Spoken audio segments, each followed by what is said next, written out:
Hi everyone, it's James here from the Studio Rats and TSR Jivey Talks Tech.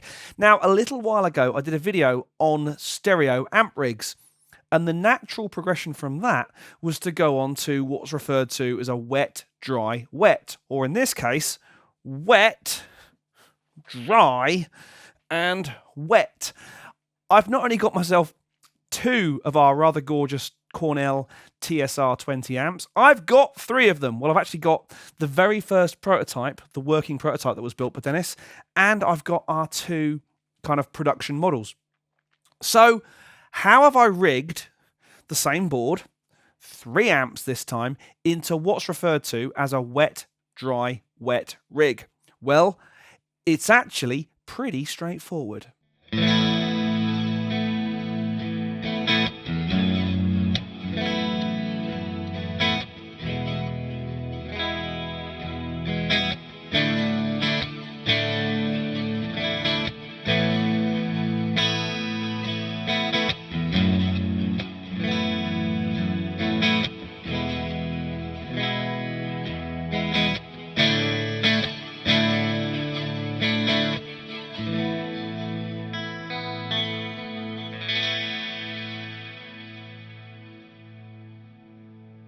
So down here on the pedal board, we have pretty much the same arrangement of pedals. We're running from the guitar, this time my Strat rather than my Les Paul. Hey, I wanted to go more Pink Floyd, who knew? We're running from the guitar into the Voodoo Labs Giggity pedal, which is kind of like my preamp. Then I'm running from the Giggity mono into the Boss GE7 EQ. We're then running mono from the GE7 into the Universal Audio Lion 68 Super Lead amp.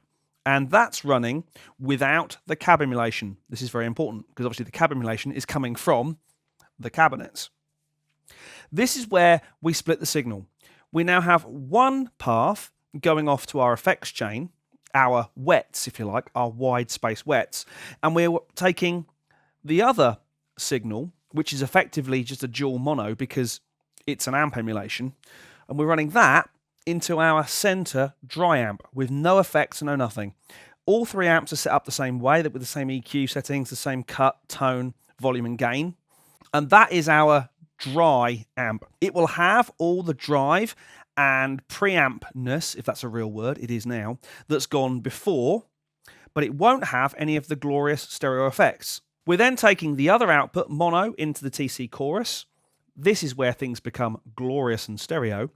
We then go stereo from the TC chorus into the TC flashback 4 delay, and then stereo into the Strymon Cloudburst. This is where we're controlling how much of the original guitar or the affected guitar goes off and through out into the rig. Very, very cool. So we'll leave that about there. And you'll get a chance to hear not only some stereo loveliness, but some wet, dry, wet loveliness about now.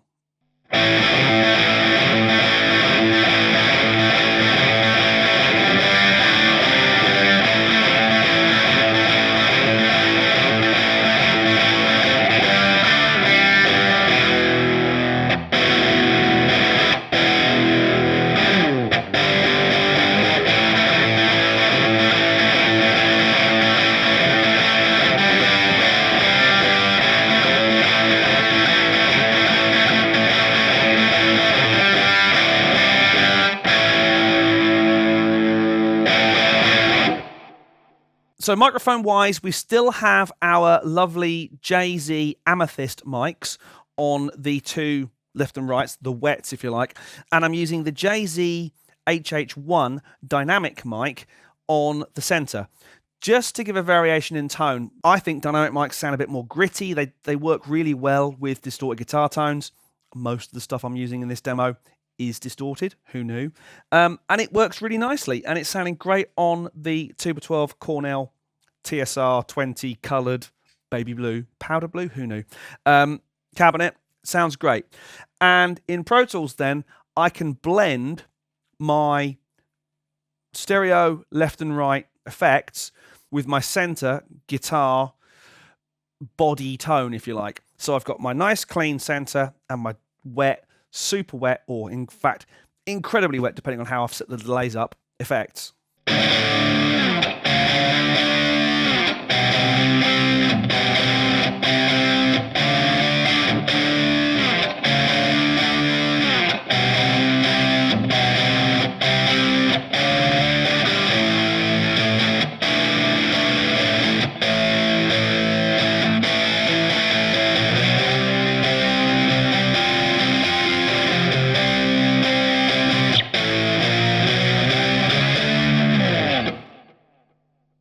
So there you go. We've gone from stereo in the previous video to now wet, dry, wet. And it's epic. Sat here, it sounds absolutely glorious. I'm getting that nice clean punch from the center dry channel. Then the effects just sound amazing. I really hope it translates as well onto the recording.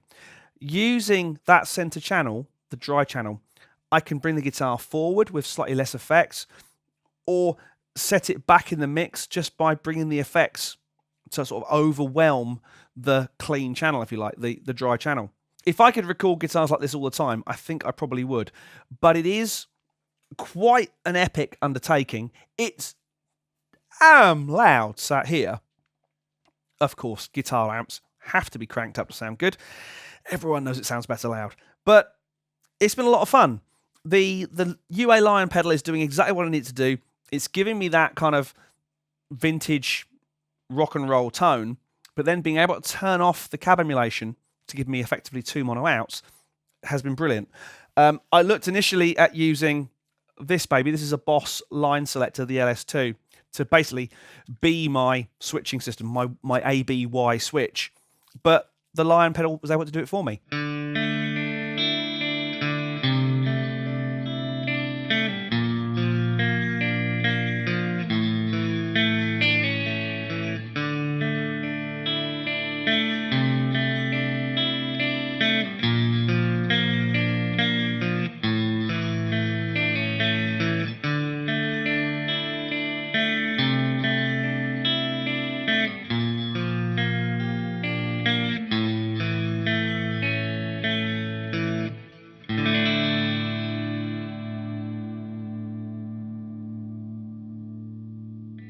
A really interesting project. If you do get the chance to mess around with more than one amp and have the ability to route things differently, I really do suggest you have a go with this. It's been a lot of fun.